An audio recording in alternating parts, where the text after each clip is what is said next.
conta uma coisa. Tudo que você está me falando, vamos pular 78? Não. Sua primeira convocação, quando foi? Foi em 75. Quem era o técnico? Era o Oswaldo Brandão. Brandão. Brandão. Na Copa América aqui. Como é que foi?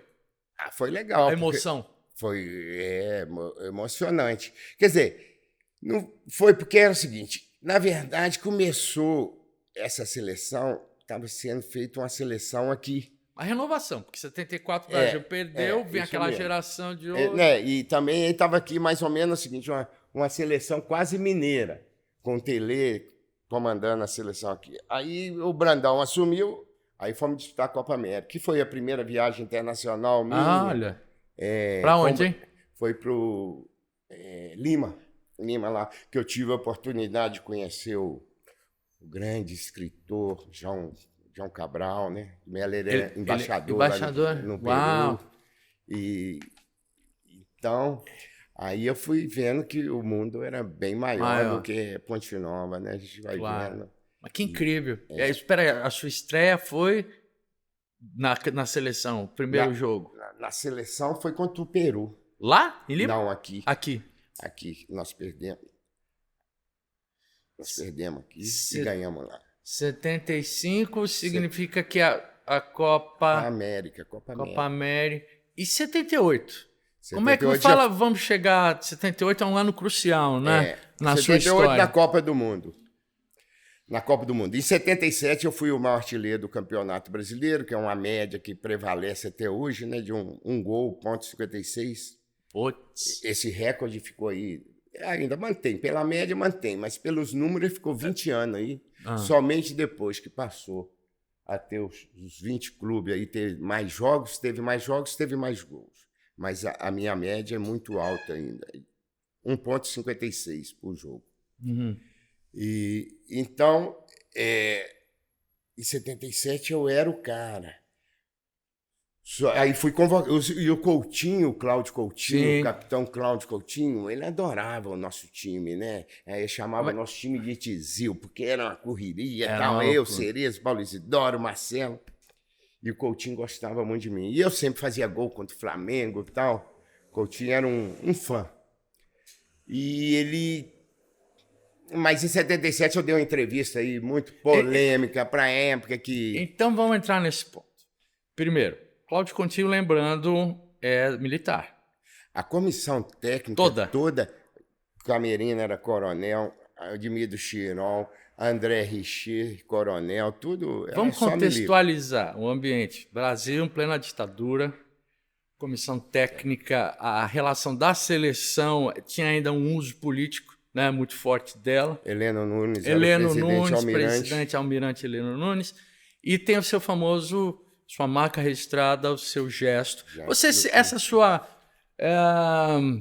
Esse engajamento político, nem sei se a palavra é militância, mas a sua consciência do que era o Brasil, que te levou até essa postura, dessa tal entrevista, e o seu famoso gesto de comemoração, ele é inspirado nos Panteras Negras? Essa consciência, quem veio abrir os olhos, que me abriu os olhos, e de muita gente no país, começou porque quando eu morava em Santa Teresa, aí eu mudei para São Pedro, ali perto da Savassi. São Pedro também é Savassi. Uhum.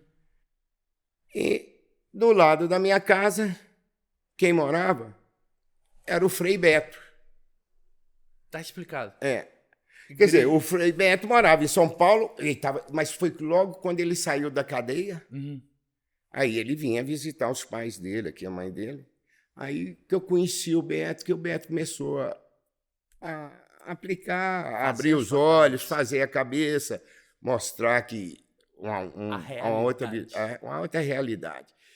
Mas o Beto ficava aqui um fim de semana e voltava para São Paulo.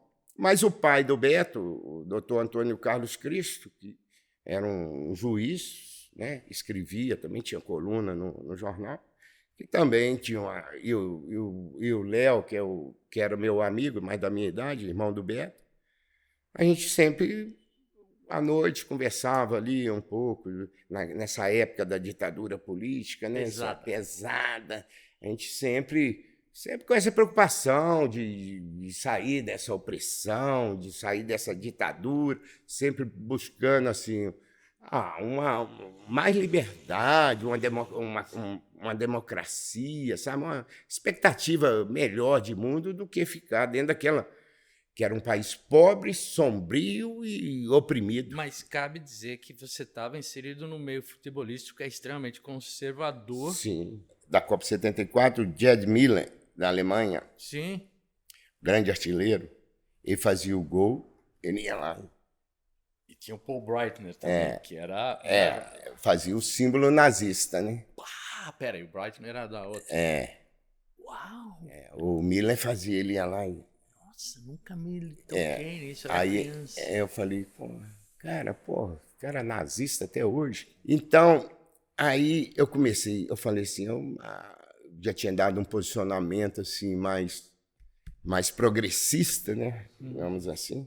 Aí eu falei, bom, então já que o cara faz esse gesto nazista, eu vou fazer um gesto mais progressista aqui. Mas como a gente tinha aquela influência do Black Power, da música e tal, do Black Power, nós estamos aqui, ó, e que também fazia todo sentido para mim, porque além da gente ser um país pobre e miscigenado, o Brasil era muito racista. Totalmente. Ainda.